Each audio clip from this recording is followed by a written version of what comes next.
प्रिय मित्रों, जय श्री राम एवं सुप्रभात। दोस्तों, आज हम एक ऐसे विषय पे चर्चा करेंगे जो हमारे घरों में, हमारे परिवार में हम उस चीज़ को मनाते हैं, वो है बर्थडे। दोस्तों, मेरे बेटी का कल बर्थडे है, जन्म दिवस है और 12 तारीख को भगवान श्री कृष्ण का जन्म दिवस है। तो दोस्तों, हम सभी लोग अपने बच्चों का, बड़ों का, अपना भी सभी लोग हर्षोल्लास से जन्म दिवस मनाते हैं। जन्म दिवस मनाने की परंपरा क्या सही है या गलत है? कहाँ से शुरुआत हुई? कैसे मनाना चाहिए, नहीं मनाना चाहिए? कुछ इसके बारे में प्रकाश डालना चाहेंगे। दोस्तों, जन्म दिवस क्यों मनाया जाता है? कि हमें बड़ों का आशीर्वाद मिले और एक दूसरे से कनेक्ट रहे।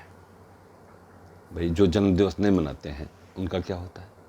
लेकिन क्या है, चाहे बच्चे हों, अब बच्चों को बड़ी खुशी रहती है। मेरी बिटिया कल से कह रही मेरा 10 तारीख को बर्थडे है। एक महीने पहले से बोलना शुरू कर देती है। ऐसा क्यों कहती है? क्योंकि उस दिन वो अपने मित्रों को, अपने दोस्तों को अपने घर बुलाते हैं, सारे बच्चे, और वो बर्थडे मनाते हैं, जन्म दिवस मनाते हैं और खुशियाँ बांटते हैं, एक दूसरे से बात करते हैं। हो सकता है कई महीने हो गए हैं ना मिले हुए हों।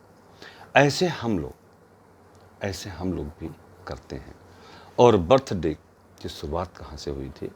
ये जर्मनी से शुरुआत हुई थी। केक काटने की परंपरा हमारे किसी भी धर्म में नहीं बनाई गई है कि जन्म के दिन केक बना के उसको काटें। और दूसरी परंपरा ये भी हमें तो अनुचित लगती है कि ढेर सारी मोमबत्तियाँ जलाएं और फिर बुझा दें, अंधकार कर दें। और बच्चा जब बुझाने लगता है तो एक मोमबत्ती बचाना चाहता है, लेकिन वो भी बुझ जाती है। तो दोस्तों, हमारे हिंदू परंपरा में कहा गया है, तमसो मा ज्योतिर्गमय, अंधकार से प्रकाश की ओर जाते हैं। तो जन्मदिन हमको कैसे मनाना चाहिए, ये ध्यान से सुनिए। सबसे पहला फ़ायदा तो ये है कि जन्मदिन पे अपने बड़ों को या जो अपने हित मित्र हैं, रिश्तेदार हैं, उनको बुलाते हैं। इसी बहाने आप मिल पाते हैं, एक दूसरे का दुख हवाल जान पाते हैं और खुशियाँ मनाते हैं। दूसरा, जन्म दिवस पे लोग क्या कहते हैं? जन्म दिवस की बधाई हो, ढेर सारी शुभकामनाएं। और जब जन्मदिन मनाएंगे तो कल्चर ये होना चाहिए कि बच्चा माँ बाप का पैर छुए, आचार्य को बुलाएं, अपने गुरु को बुलाएं, अपने बड़ों को बुलाएं, किसी महात्मा को या कोई जो पूजनीय हो, ढोंगी महात्मा, उनको लें, उनका आशीर्वाद लें, माँ बाप का आशीर्वाद लें और अपने दोस्तों को गले मिलें, हाथ जोड़ के अभिनंदन करें। ऐसा क्यों? क्योंकि मान लिया आपका 20 साल के हो गए हैं, 25 साल के हो गए, जो भी आपका दिन हो, वो जब आपको शुभकामनाएं देंगे, आप जब पैर छुएंगे तब वो क्या बोलेंगे? दीर्घ आयु हो। इस दिन, जन्मदिन के दिन बोला जाता है दीर्घ आयु हो। कभी हैप्पी बर्थडे में बोला जाता है, लेकिन बोलना ये चाहिए कि दीर्घ आयु हो। और माँ बाप भी ऐसे आशीर्वाद दें, खुश रहो, किसी भी तरह का आशीर्वाद मिलना चाहिए।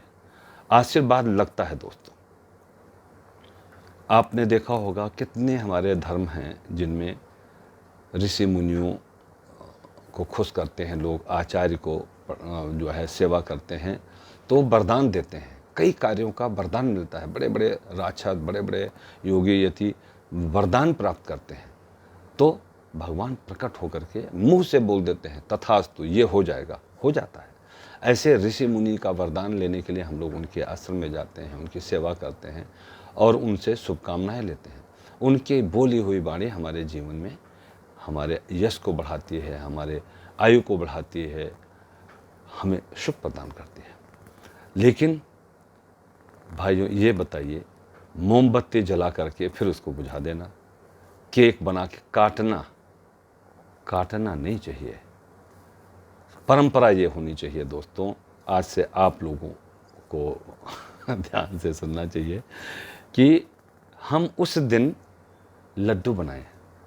कोई 25 वर्ष का बच्चा है तो 25 लड्डू बनाइए, कोई 100 वर्ष का बंदा है 100 लड्डू बनाइए, और समूचा लड्डू अपने दोस्तों में बांटें।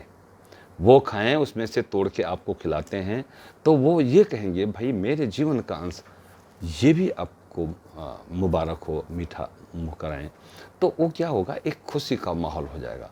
और जितने साल का बच्चा हो गया है या तो उतना दीपक जलाएं, और दीपक को बुझाएं ना कभी।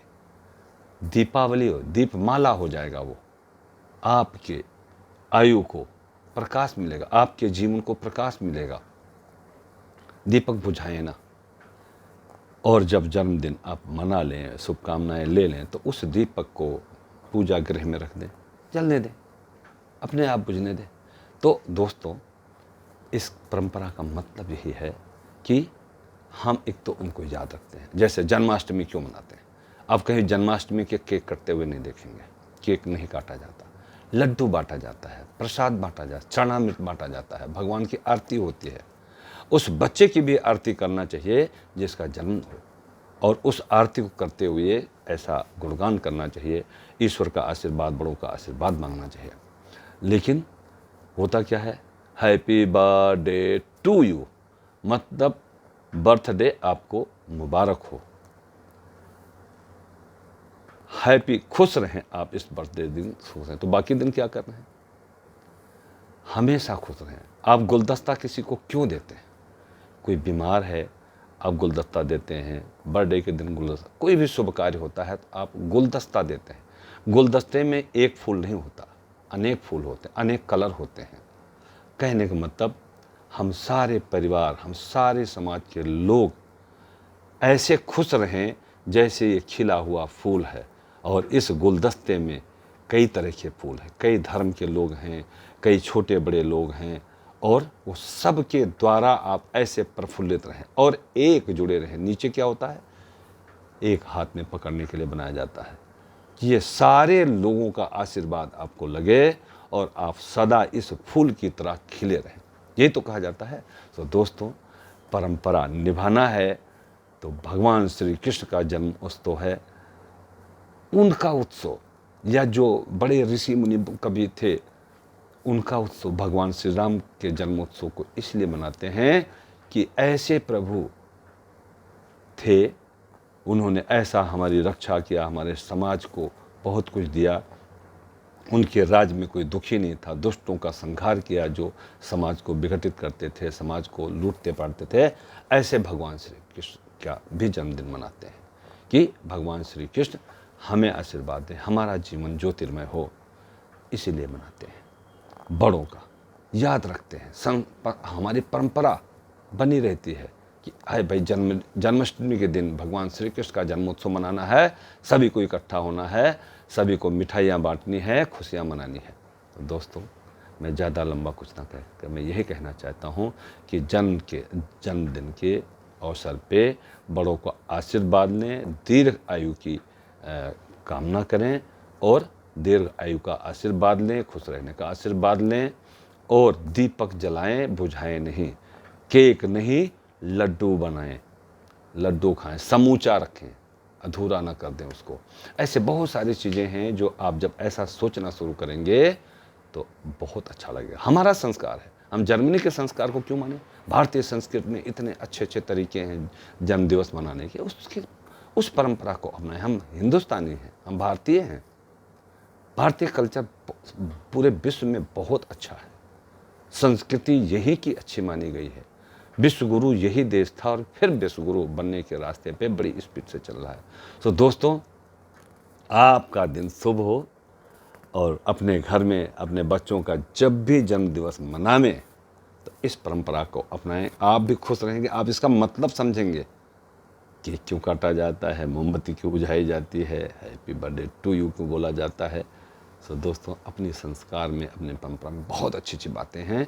उस बच्चे को आशीर्वाद दें, उस बच्चे को असेस करना चाहिए कि आज मैं एक और संकल्प लेता हूँ। जैसे मान लिया कोई बच्चा 20 साल का हो गया, 25 साल का हो गया, 30 साल, वो अगला 1 साल का संकल्प ले कि अगले साल हम ये करके ये काम करने जा रहे हैं, ये काम करके अगले बर्थडे पे आपको और खुशियाँ देंगे और आपसे आशीर्वाद लेंगे।